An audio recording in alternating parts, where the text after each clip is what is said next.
So guys, ito nga pala si Rosic RY200 natin. So nawala yung ang ilaw dito at saka yung low, dahil yung low nakakabit dito at saka pati yung signal light nawala. So tingnan natin. So naka-on na siya, pandaranate nun. So pilawin natin, ito yung on niya. So diba? So yan. So meron na siyang ilaw. So pag nakahayan, kasi nasa yung yellow, nasa low yun ito. So hindi nawawala yung kulay. Andyan pa rin kahit naka low na tayo. So naka low na tayo. So andyan pa rin yung kulay blue. So pati dito hindi siya umilaw.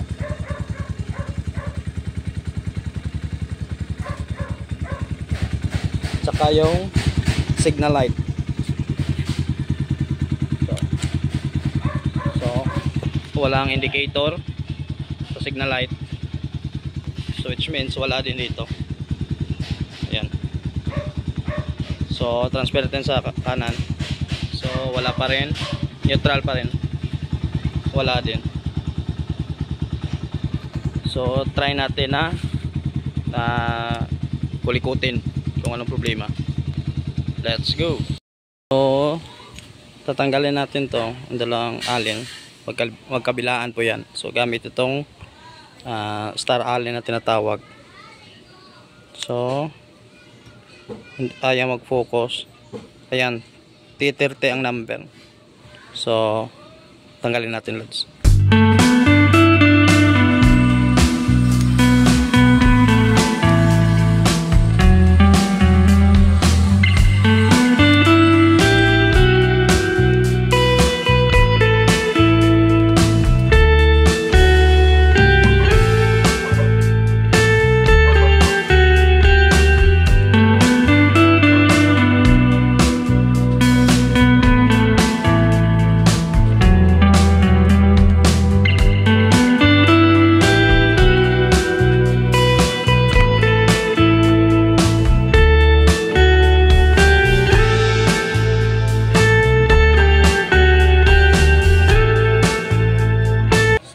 Ito na mga lods, na tanggal na pala natin yung ulo.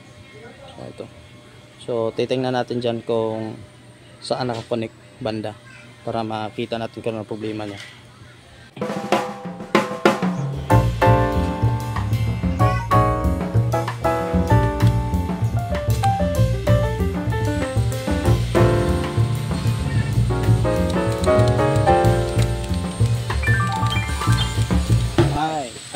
Alam ko ng problema mga lods.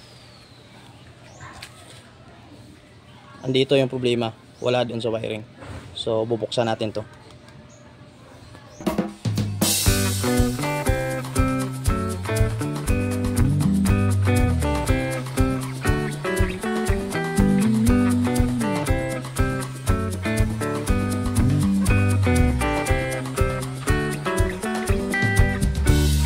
So titingnan natin kung dito yung nagma-malfunction, kung ano ba talaga yung problema.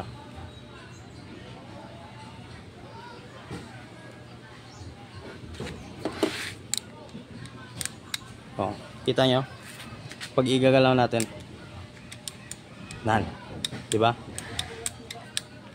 Minsan meron, minsan nawawala. Yun. So hanapin natin yan.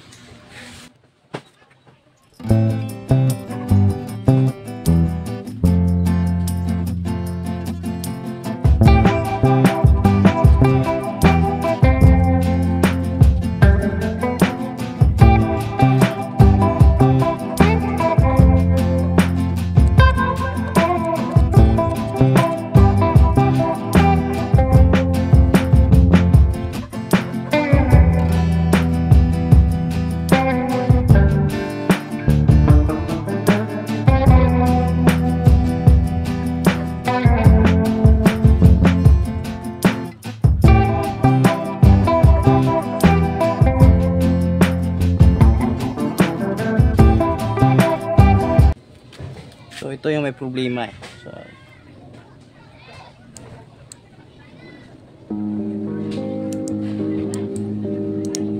yung balot. Tingnan nyo. Tumana na. O diba? Ayan. Ito na. So sana okay na.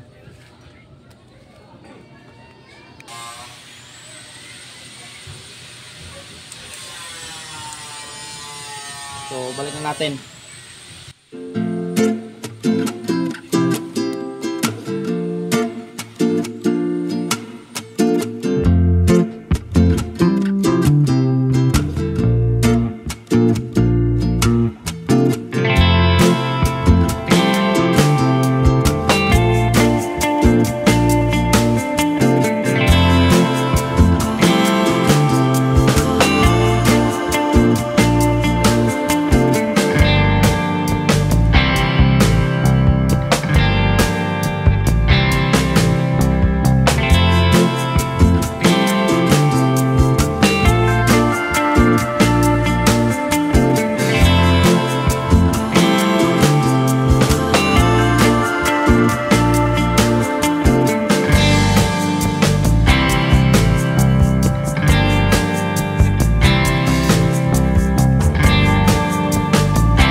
So ayan lods, gumagana na yung signal light natin. So subukan natin yung sa kanan. Ayun lods, ito yung sa kanan. Ayun. At gumagana na. So maraming salamat sa inyong panonood.